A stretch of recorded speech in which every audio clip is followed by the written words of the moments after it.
n'a plus personne dans la salle. Alors, comme ils sont tous partis à l'apéro, eh bien, on va aller les retrouver pour les interroger et voir un petit peu ce qu'ils pensent de cette matinée et de cette convention Promo Jardin, Promo Animal.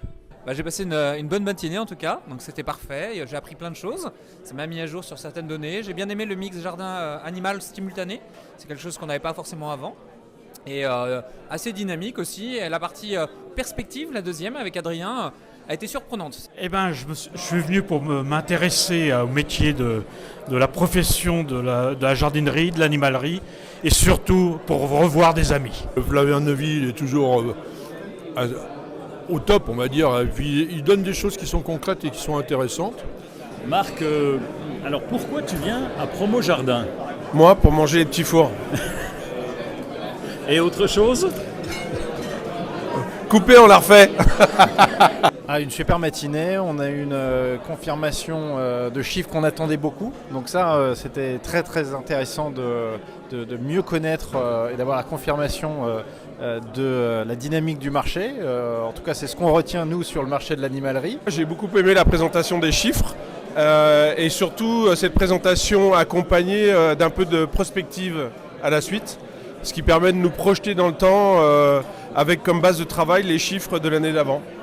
Et ça pour nous c'est très important en fait. Une intervention extrêmement intéressante aussi sur les tendances économiques à venir, avec quand même de l'espoir, de l'optimisme, un marché de l'immobilier qui va reprendre, et puis des tendances sociétales en ce qui concerne l'animal, puisque ça nous concerne chez Animalis, toujours positives. Je suis chez Promo Animal avec ma société, cabinet conseil envergure, parce qu'aujourd'hui j'accompagne des sociétés pour les aider dans leur stratégie commerciale, leur référencement auprès des enseignes, et puis les conseils auprès des équipes commerciales. Excellente introduction en fait, déjà ça donne un petit aperçu des chiffres qu'on va découvrir encore de manière plus complète, je l'espère, pendant le JDC.